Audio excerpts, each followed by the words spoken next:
Okay, everyone. Good evening. Hello. So, can you all hear me out there?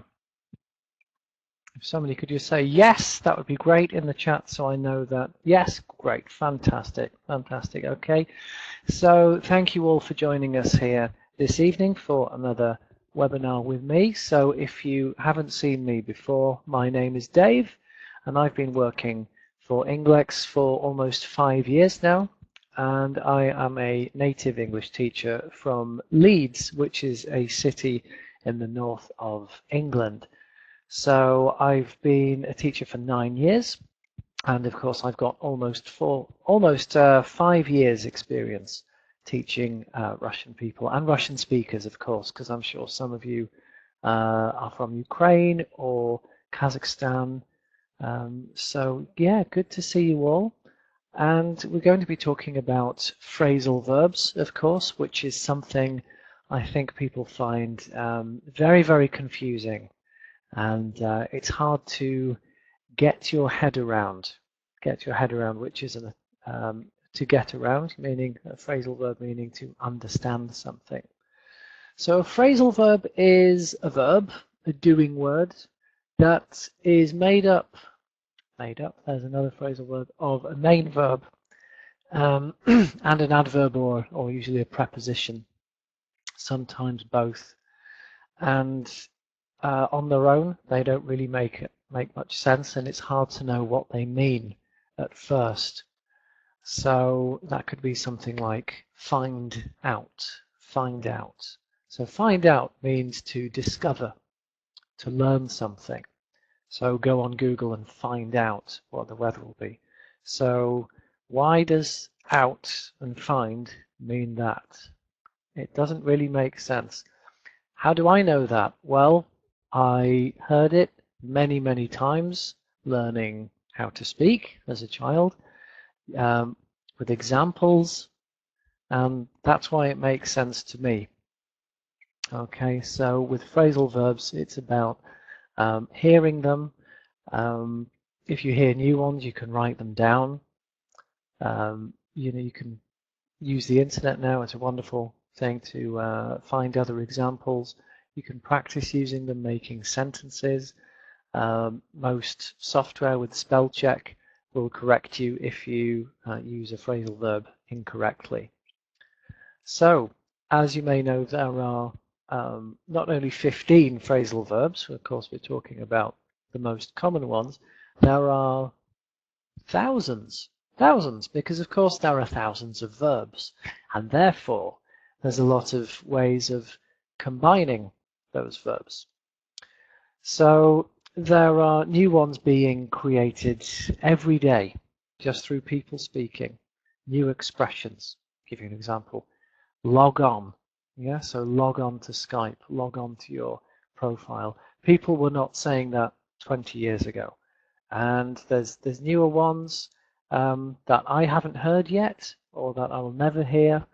There are different ones in America to Britain or Australia.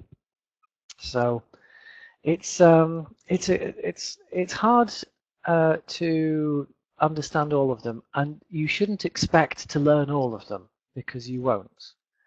But when you hear them, yeah, it's a good idea to write them down and talk to your teachers about them, because they are very, very common. They're a very easy way for English speakers to quickly say something. Find out something takes less time than saying research something or discover something. Okay. So there's two main kinds of phrasal verbs.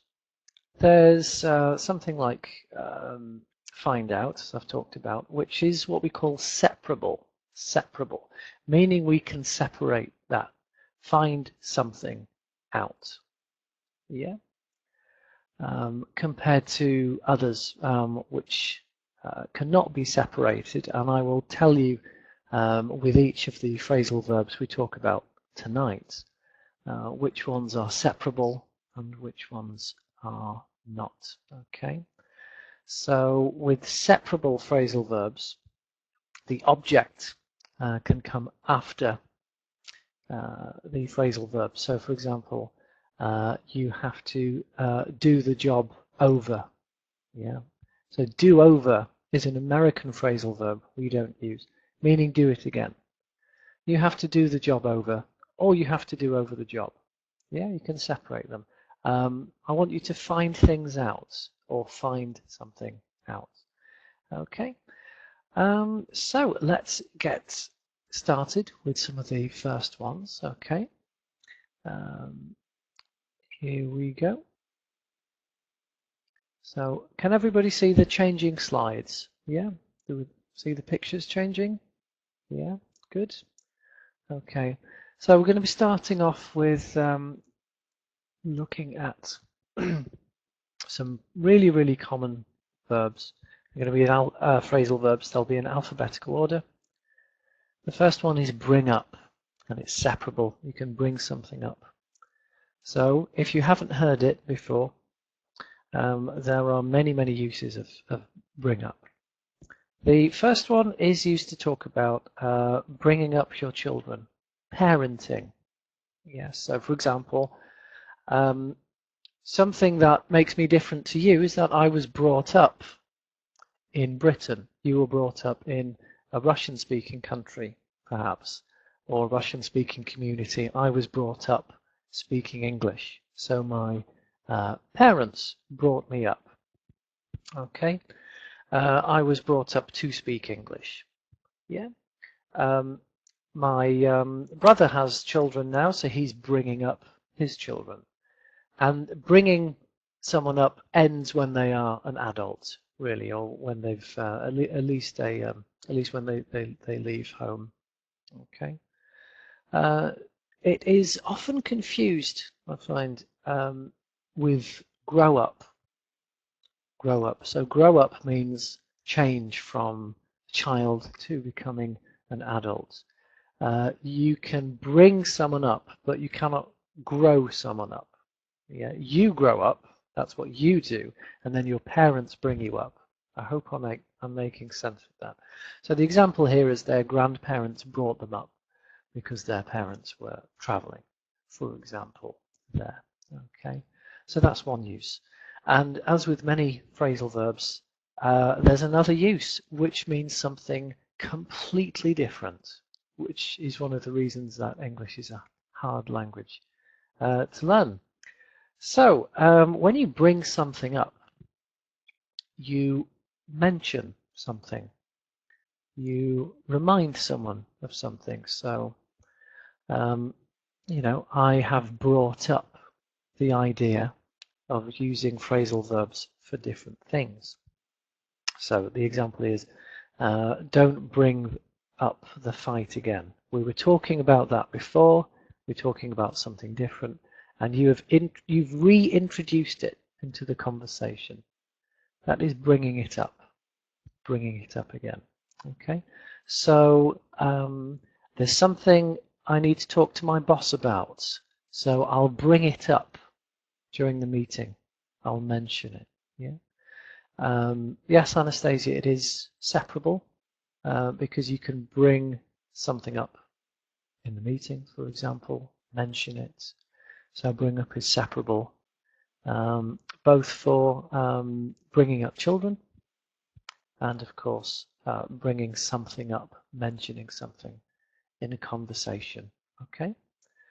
So there will be questions at the end, but what might be helpful for you is if you have any questions about a particular phrasal verb, you can ask me now. Is it possible to say, don't bring the fight up? Yes, it is, because it's separable. Yeah. Don't bring that up again. Yeah. Okay.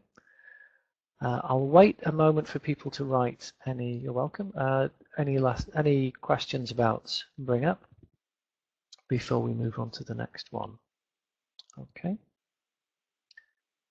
So they're all in alphabetical order. There doesn't seem to be any more. Okay. You can finish writing it, and I can go back. All right. So call off. Call off. It's used for quite a few things. The main one is to cancel something. Cancel something. To call the wedding off. Call off the meeting. So there's two examples there which shows that it is separable. Example is Maria called off the wedding. She decided she didn't love him. And it is it's usually quite negative.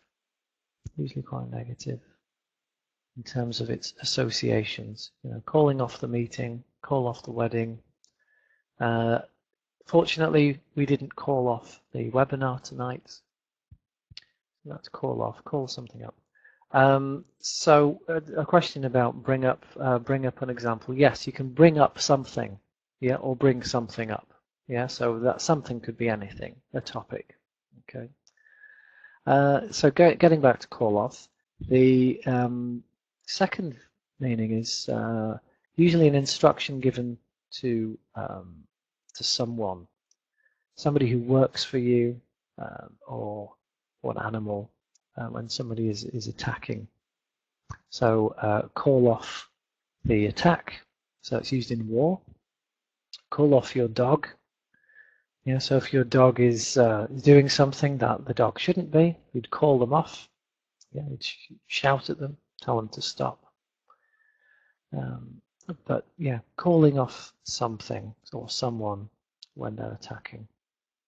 Okay, he or it for animals. Okay, I'll just quickly answer that. We say it for animals unless they, for example, have a name. Yeah, like it's a pet. So if you're talking about your own pet, you'd say he or she. If it was just a dog, or if it was a bird or a spider, you'd say it. Okay, it kind of humanizes them. It makes them seem like they have a personality. Does call off mean put off? No, put off is slightly different. Well, I think we're going to talk about that later, actually, put off. But put off can mean to postpone something, delay it, or it can also mean to discourage someone, the opposite of encourage or motivate. Yeah, so I was put off by the weather. I was going to go running tonight, but it was raining, so I was put off by the rain. I didn't want to get wet. Okay, so which is correct? Call off something or call something off? Well, again, it's separable. So Lada, I hope I've pronounced your name correctly.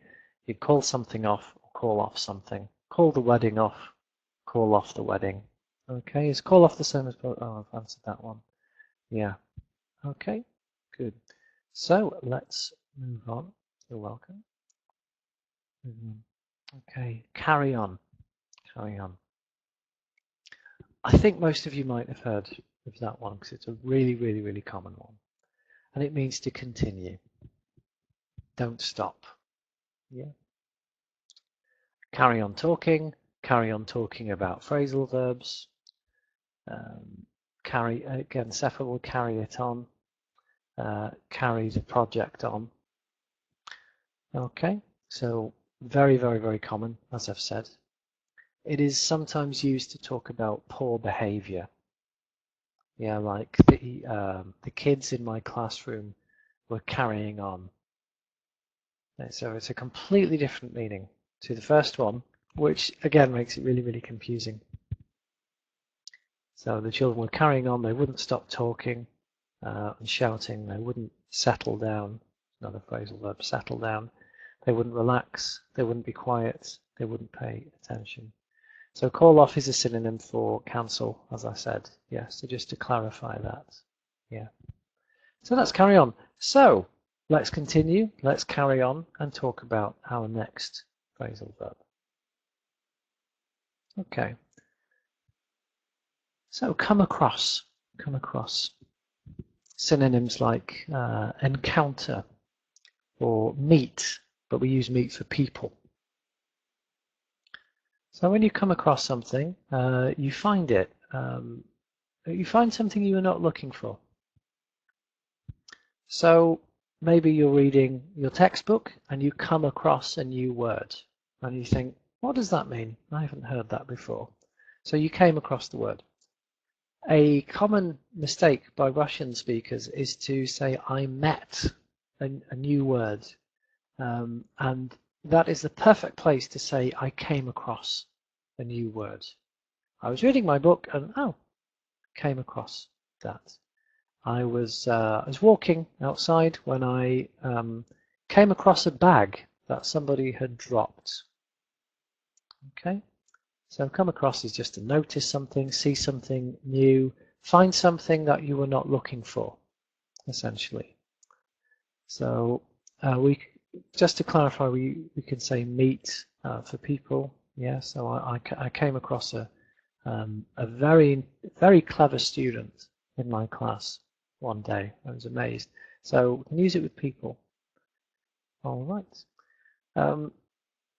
The less common uses of come across are to show a certain behavior or character, I should really say personality or mood, characteristic. Yeah, so to seem a certain way. So they seemed very angry. They came across as very angry. They came across as quite grumpy. Or they came across as quite arrogant, actually. They were nice. They came across as nice people. That's how they seemed. That's how they appeared to be. Okay. You can, yeah. So might be expressed by someone, as in the example. Yeah, I tried to sound happy, but I think it came across as overexcited. I think I came across as too enthusiastic in the interview. I wanted to come across as being professional. I wanted to come across as being enthusiastic, but maybe they thought I was trying too hard. That's an example. Okay. How often are these verbs used in spoken language? A lot, every day, every day. I will have used one of those phrasal verbs, one of the phrasal verbs we'll be talking about today. I can guarantee it. The 15 ones we're talking about tonight are some of the most common. There's no way of knowing 100% what the most common ones are, but they're the ones that you will come across most of the time in lists of most common phrasal verbs. Okay, so just as a slight correction, Nadia, they are phrasal verbs rather than just verbs. Okay, come across as adjective.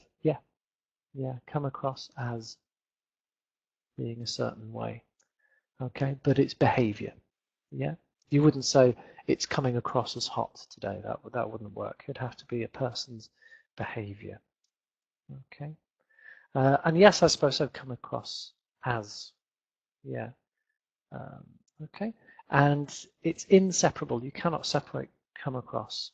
Yeah, you can't say come happily across or come enthusiastically across. It doesn't work. So it's set. You can't separate it. Okay. All right. So let's move on. Get along. Get along. Meaning to be able to work together, talk to each other without any kind of argument or problems. We all have to get along with the people that we work with, yeah, to have a friendly or professional relationship. Yeah, maybe you get along really, really well. Yeah, you of course get along best with your friends. Yeah, people who are close to you. You might not get along with everyone in your family, even if you care about them, but there might be some problems. You might argue from time to time. It's very similar, it's almost the same to get on with someone, to get on with your boss. I don't get on with someone at work. Yeah, you could say that. Okay. So there's the example here. We're not together anymore, meaning your romantic relationship has ended, but we get along. We still get along, meaning we can talk to each other. Yeah. So get along is just we can work together, or be in the same room and talk to each other, and then you might get on really, really well, with your friends. As far as I know, it's inseparable. So it's get along. You can't put anything between those words. Okay. So there are some other examples here, such as getting along, meaning to make progress. Yeah. How are you getting along with your homework? How are you getting along with learning the guitar, for example? Yeah. How are you getting along with dinner? Do you need any help with that? So again, it's a completely different meaning, but still very, very common. So somebody has asked if phrasal verbs belong to formal or informal language. They're usually informal, to get on with someone. The reason we have them is so we're not always using long words and long phrases. Just a quick way of making our language more efficient. Okay. So yeah, I think we're getting along quite well with going through these examples. As a third example, it was lovely to see you, but my friend has to get along. It's a much, much less common use. I've heard a lot of Irish people use it, I think, get along, meaning you have to leave, you have to be going now, so I have to be getting along. Oh, it's at that time, I must get along. Again, I don't use it that much, but I have heard it, so you may hear it. Okay. Usually it's get along with, Irene. How are you getting along with that rather than at? So that's a very, very good question. Yeah, there's often a very, very common preposition that will come after a phrasal verb. Okay. Getting on a bit, getting along a bit, meaning getting quite old. Yeah. My grandma's getting along. She's getting on. She's almost 99. She'll be 100 next year. Yeah. So getting on it's a bit like the progress, really. So it's kind of related to that. It's not completely different. So get along, just to tell you again, it's a lot like get on. Yeah. You can use them almost in every situation. Okay. So let's get along and go to the next example. Sorry, I've gone too far. Okay, give up, give up, quit, stop, submit. It's when you stop something because you don't want to do it anymore, or because you don't think you're going to succeed, or because you're tired. So to stop an activity or effort, to admit that you can't do something, or it's too hard, you're too tired, you don't want it enough. So, I've been trying to turn on my computer. I don't know what's wrong with it. It won't start. So I give up. I'll give up. I'll take it to the shop. I've given up trying to learn every phrasal verb because there's so many phrasal verbs. There's thousands. So I've given up because I think it's impossible, or it's very, very hard. So that's quite a negative meaning. To give up. Oh, I give up. I don't want to do it anymore. I've had enough. I've had enough. I'm not doing it anymore. But it could be quite positive if you're going to stop something bad, like give up drinking, quit smoking. Yeah. So Elvira has just asked, give something up, but give up on something. Not quite, but it is separable. You can give something up. Yeah, so give something up, like give smoke, would it work? Yeah, give smoking up, give drinking up, I suppose, but it sounds better to say give up smoking, give up drinking. Okay, good. So my My brother, for example, gave up smoking a few years ago. I'm still trying to convince my dad to give up smoking as well.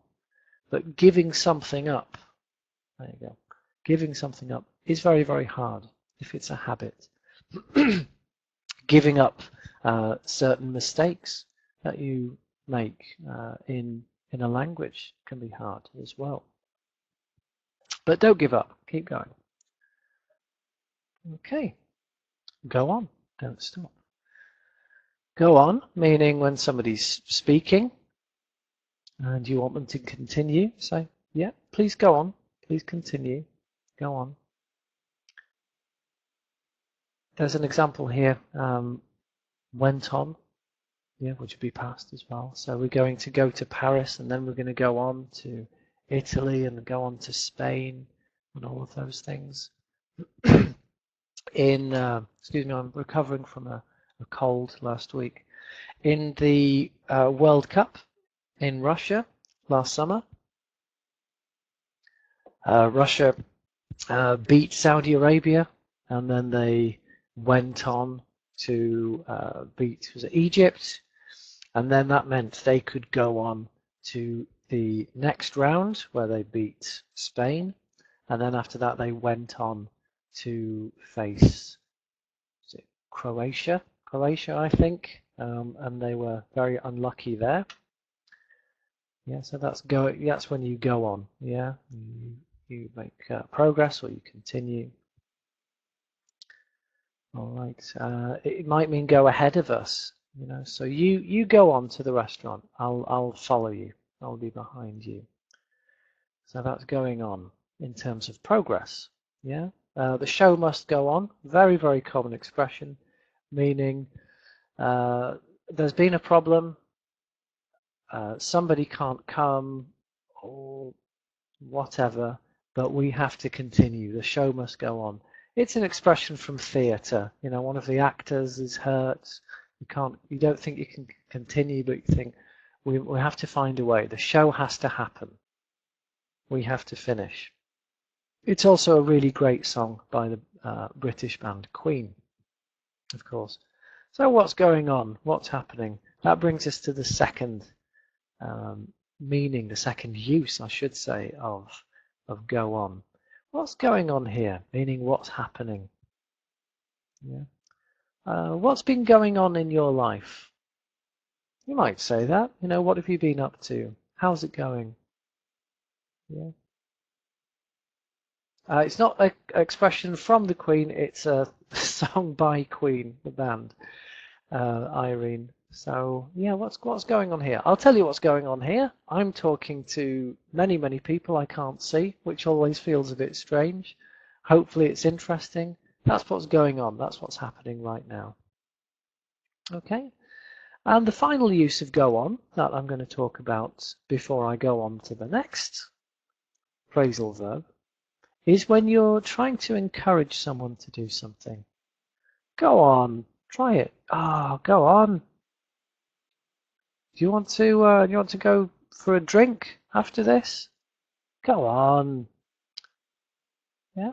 Okay. So it's when you're trying to encourage someone. Yeah.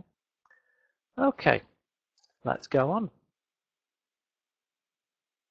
Next one. So about halfway at the moment. Hold on. Hold on. So literally, yeah, hold on to something. There's somebody holding on to a handle on a bus, moving around. Hold on to the railing. Hold on to the banister as you walk down the stairs, etc., etc. Okay, so quite a simple one. You could also hold on to something that is more abstract. Hold on to your position at work.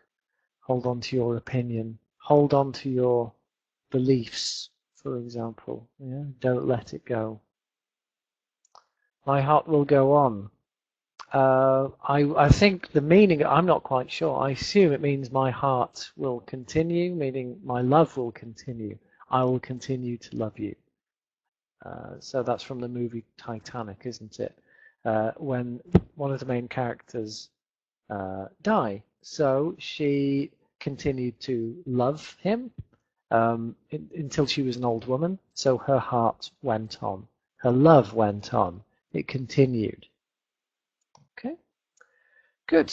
On to the next one. So we won't hold on to that for too long. Look after. Look after. So the first time I think I heard that was when I was a child, and my parents said, "We're going out. Your grandma is going to look after you," or a bit later, your brother, my big brother, is going to look after you. That means to take care of someone, quite simply. You can look after something. Look after your flowers. Look after your pets. Look after your children. Yeah. You might have to take care of something at work. Can you look after the new person in the office? Make sure they know where to go, if they need something. Okay. All right. So I've just quickly going back to this one. Somebody's asked a question. Hold on can also mean yes. Hold on. Don't give up. Don't give up. Hold on. You can do it. But that's more of a metaphor because hold on means don't let go. Okay. So a common mistake with look after is when people mix up look after someone and take care of someone with care about someone. There's a difference between taking care of someone and caring about someone. If you care about someone or something, it means it's important to you. Yeah. So, for example, the environment is important to me. I care about it. Yeah. Or I care about my football team. I care about my family. I care about my friends. It doesn't mean I do anything. It means that it's important to me. Whereas if you take care of someone, that means you are responsible. You actually do something for them, or for that. Okay. So I hope it's all making sense here.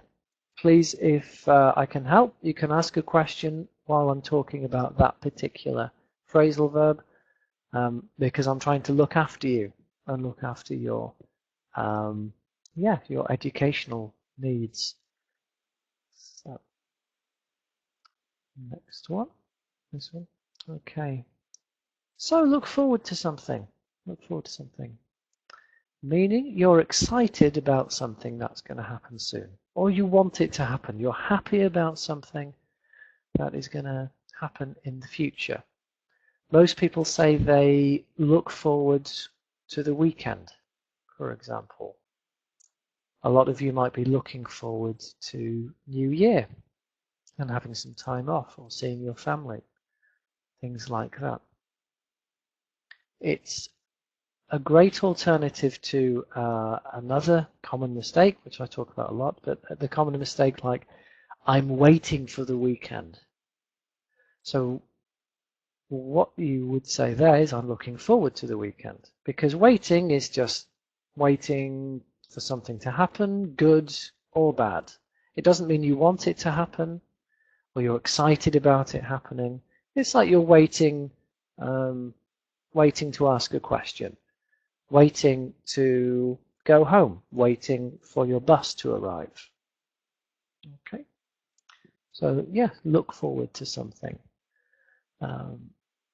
So the example here, William is really looking forward to going on holiday. So you've booked your holiday and it's something to look forward to.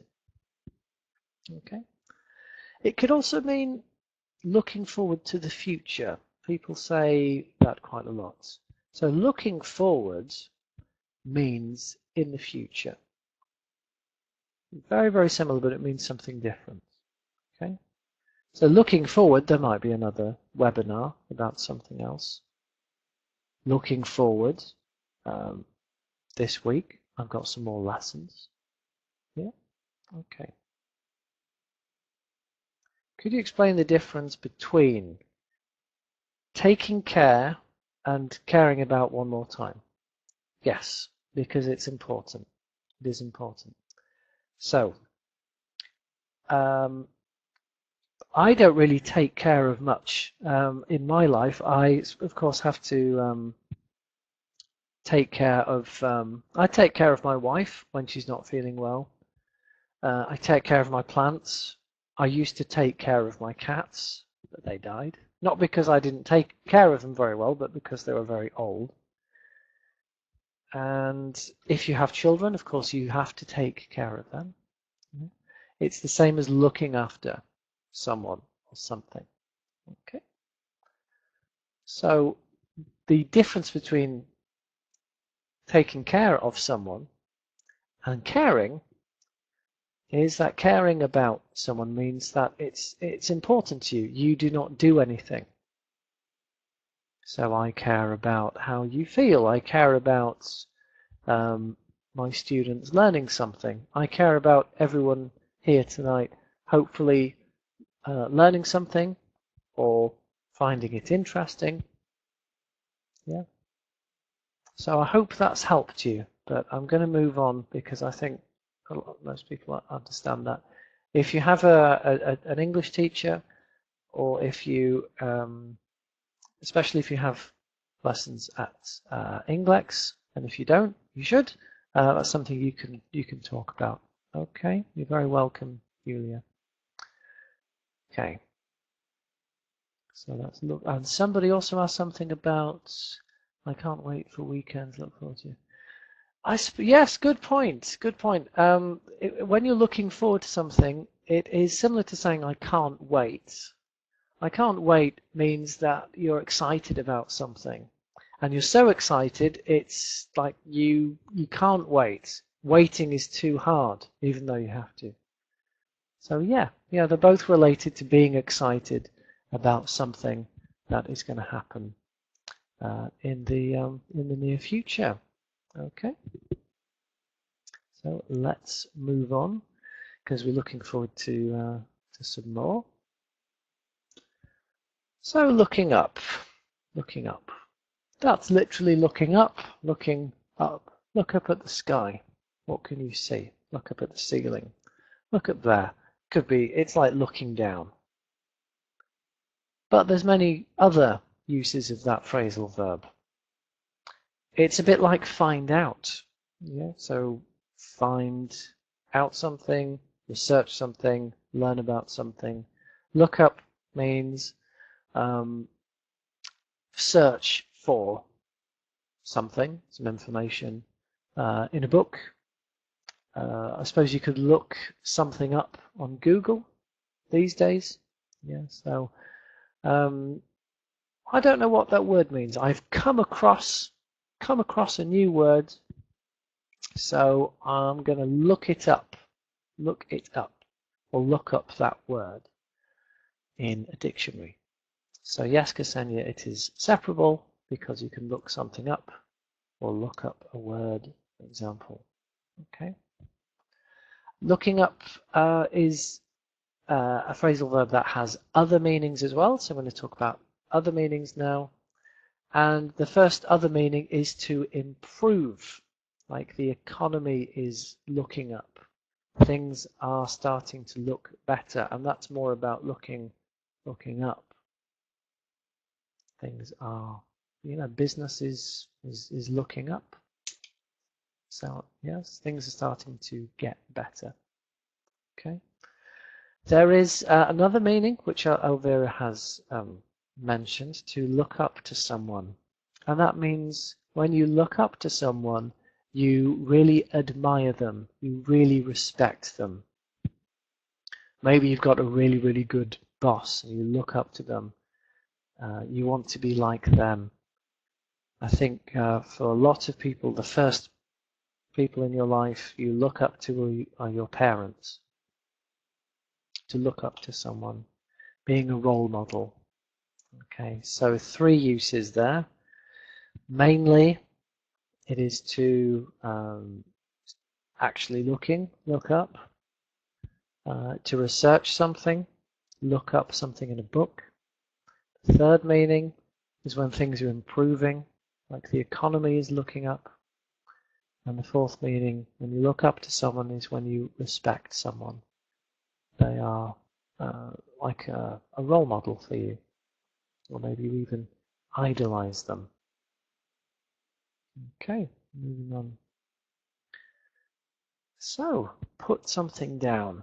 Put something down. So, quite literally, I'm going to put down my pen. Put something down.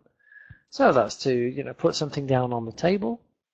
Put the suitcase down in the bedroom. Yeah. Put down. Put down. The second meaning is to record something. Yeah, to write it. Yeah. So the example here is he put down his memories to write a book. Yeah. So I'll put your name down for some lessons at Ingleks. Yeah. So could you put my name down for a table at the restaurant? Yeah. Put something down. Record something. Write it down. That kind of thing.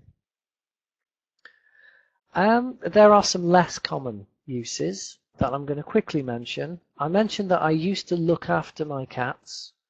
Unfortunately, they were very old, so they were sick, not at the same time, but within a few months. And I took them both to the vet, and the vet had to put them to sleep, and that's called putting an animal down.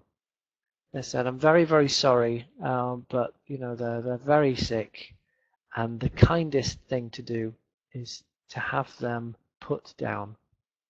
So it's putting an animal to sleep. Okay, so that's put down. It's not that sad, Alexi. It was many years ago, so I'll get a new cat one day. And yeah, I've just remembered something actually. The problem with phrasal verbs is that, as I said, hundreds of uses and new ones all the time. So I've just remembered one. If you put someone down, it means you insult them or you criticize them. Yeah. Can also be used as a noun, a put down, an insult. Yeah, criticism. You're a terrible teacher, Dave. You're useless. You've got no organizational skills. You don't speak clearly. Don't understand you. You don't know what you're talking about. That's a put down. Yeah, so saying something that makes people upset, or for them to lose confidence. Put down. In America, again, there's a different one which we don't really use in Britain. You might want maybe they would put down the suspect or put down the animal, in hunting. Yeah, so it means when you're trying to kill something and you succeed in putting it down, killing it. Put down. So it's not like the vet who's putting them to sleep, put the animal down. They've put down the criminal or put down the deer or whatever. Okay, and that's put down. So there are some more meanings. So put down is a really, really, really common one. So I've had to put down a lot of notes about this one. You might want to leave a deposit. Yeah, we've put down some money on a house. So it's to give an amount of money as a first payment when you're buying something that costs a lot of money. So you can only afford to partially pay the full amount, partially meaning a bit of it. So my husband and I are going to put down some money to buy that house. Put down a deposit. Okay. And sorry, I've already mentioned it, but I'll go through it again. To kill an animal in a way that causes it little pain because it's injured or sick. So Jessica had to have her rabbit put down. It's separable, put something down. Okay. Okay, put off. Put off. Lots and lots of uses of put off. The most common one is to postpone something, to decide that something will happen at a later date. Yeah. So I couldn't have a lesson tonight, so I'm going to have to put it off till next time. I've got a lot of work to do, but I'm tired, so I'll just put it off till later. The example here, Graham was so tired he put the shopping off until next week. Again, it's separable. Put something off, put off something, to delay it, to postpone it. You might hear it in another example. You're putting me off my food. Stop talking about insects while I'm eating. Putting me off, to discourage someone. Again, I mentioned that it's raining tonight. I was going to go for a run, but the idea of running in the rain puts me off. Yeah, the rain has put me off, the idea. So that's put off. Very, very common. Any questions? It doesn't look like it. Okay, and we will move on. Put everything off until tomorrow. Exactly. Yeah. Always put off what can be done tomorrow. Yeah. There is a third example. Okay, meaning to distract someone. Yeah. So don't putting me off. I'm trying to concentrate. I'm trying to listen to someone, and somebody's putting you off, distracting you, disturbing you. So I was trying to concentrate on driving, and I had an accident because somebody was putting me off.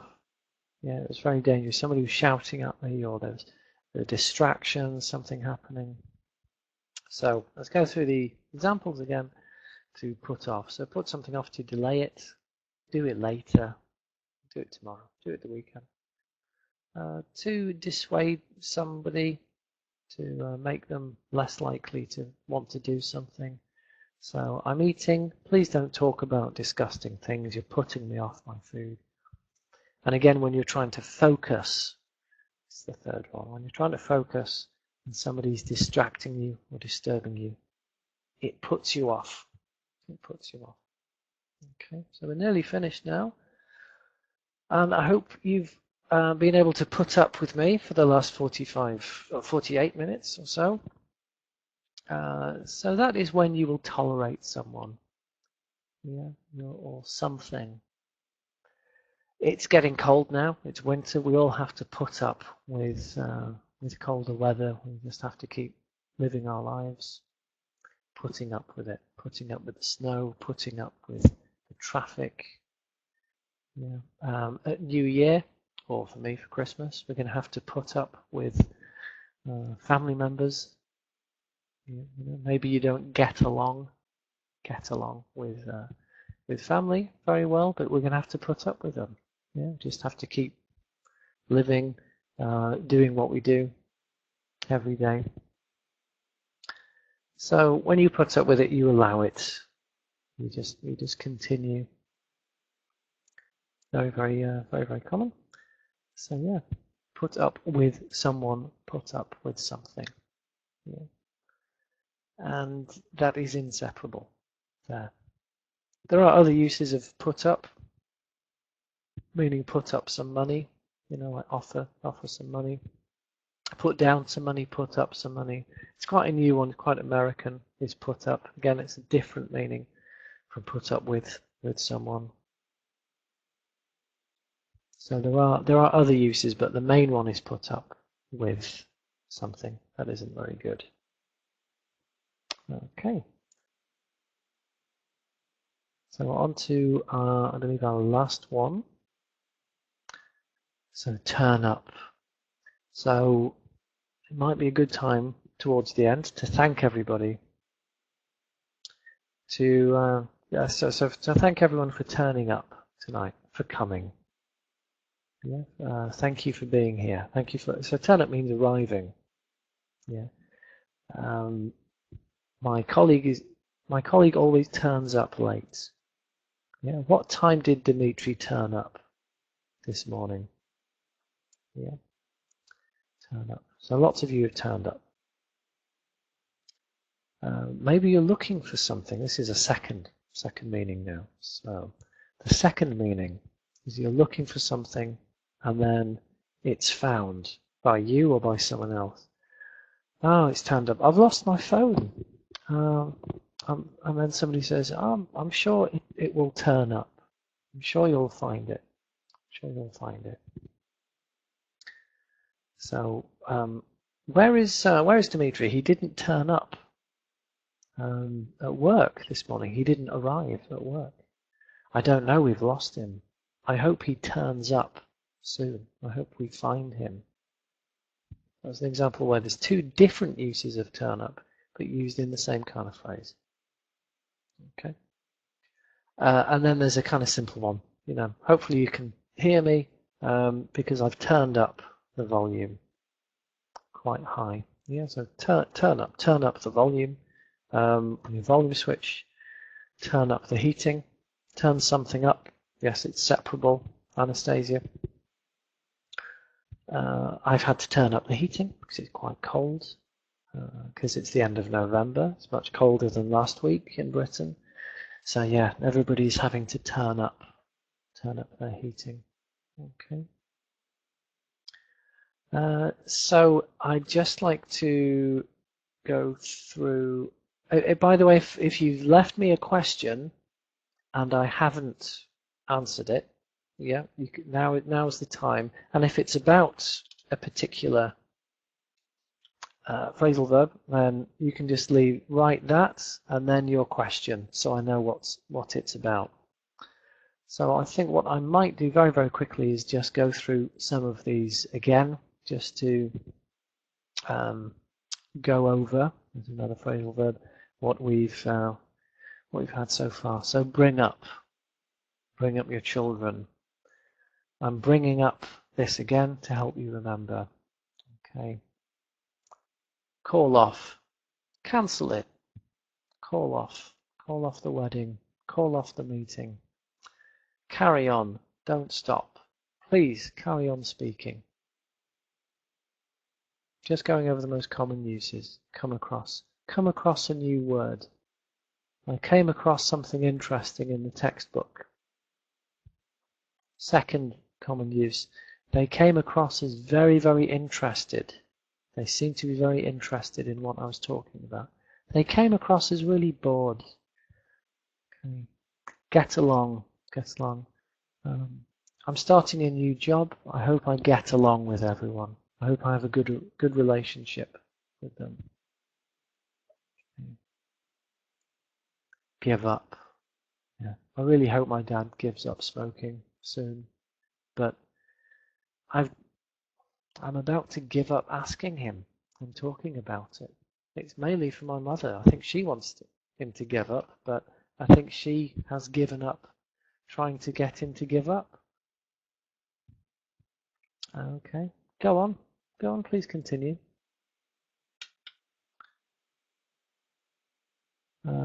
So yes, go on. Let's go on to the next one. Hold on. Yeah, don't let go. Look after someone. Look forward to the weekend. Look forward to your holiday. Look something up in the dictionary. Put down. Put the pen down. Write something down. Okay. Put off. Do it tomorrow. Put up with the relatives that you don't like at New Year. Turn up. Thank you for turning up tonight. Thank you for coming. I'm now going to go through some questions that have been sent earlier. Okay, first one's from Daria. I'll take care of and care for the same in meaning basically yes. Okay, look forward to doing. So Natasha says after look forward to, should there be a gerund? Does there need to be a gerund afterwards? Ing. Look forward to doing. Look forward to having. Look forward to going. No, Natasha, not necessarily. Maybe you are. Maybe you look forward to New Year, or you look forward to the weekend. Yeah. So doesn't have to be. Okay. Run out. That's another phrasal verb we haven't talked about tonight. So run out. It means a number of different things. Okay, the main one is when you, for example, have, so I've got some water, but if I didn't have any, it means I've run out of water. I've run out of money. Yeah, for example, don't have any more. Olga, if I stay near a kid's bed all night and tell them I'll look after them. Well, yeah, I mean, look after isn't very kind of romantic. It's just your basic responsibility. Yeah, so it's nothing really special. You are supposed to look after your children.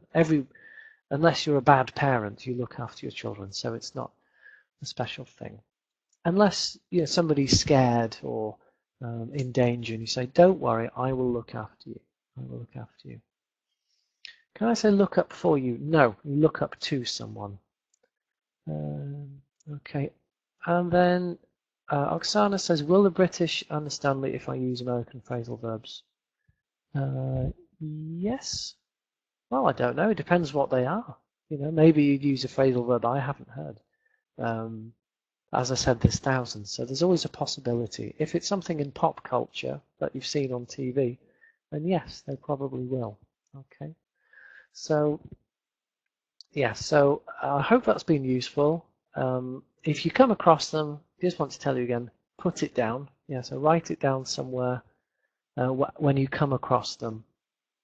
And then you can, practice them, talk to your teacher about them, make some sentences, etc., etc. Okay, so yes, phrasal verbs, difficult, very, very common. My philosophy in teaching phrasal verbs is they make English easier once you understand them, more efficient. You can say things quicker, but I don't want you to worry about learning all of them. It's more important to understand phrasal verbs than to use phrasal verbs. It's a bit like idioms, if you know what idioms are. Because not everybody who speaks English knows thousands of phrasal verbs. It's only really native speakers that use them a lot. So if you learn them and you understand them, you'll understand native speakers. But I believe it's not really important for you to use them, especially for people who don't speak English as well as you. Okay, last few questions. Dave, what about pick up? Oh, well, a few. So, of course, pick up a pen. It means collect. Yeah, so I'm going to my son's school to pick him up, to get him. I have to go to the post office to pick up a letter. So it means to get, and of course to pick up. What is the difference between go on and carry on?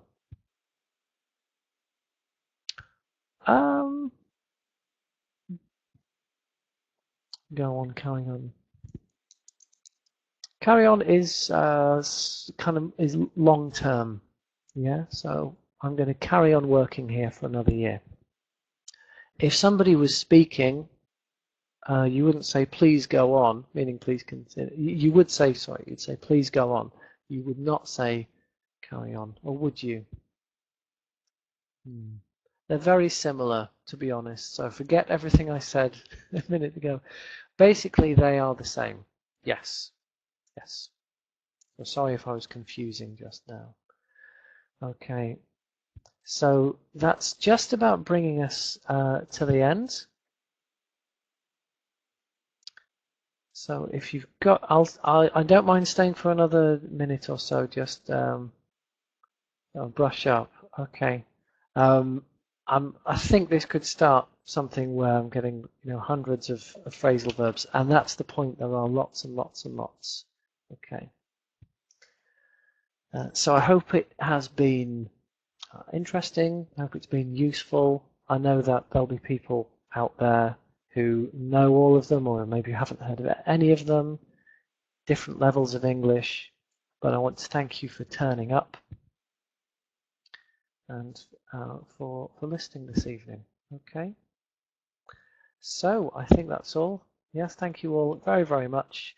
And I'd just like to say, if you are interested in improving your English, then you can always contact Ingleks and arrange some lessons. There's many teachers, including Russian-speaking teachers, who can help you as well if you're at a lower level. There's also native teachers like me if you're more advanced. Okay, so every level is looked after at Ingleks. So hope to see you soon. So thank you very, very much, and have a great new year. I might see you next year for another webinar on a different topic. Okay, so thank you very much. I'm going to get along now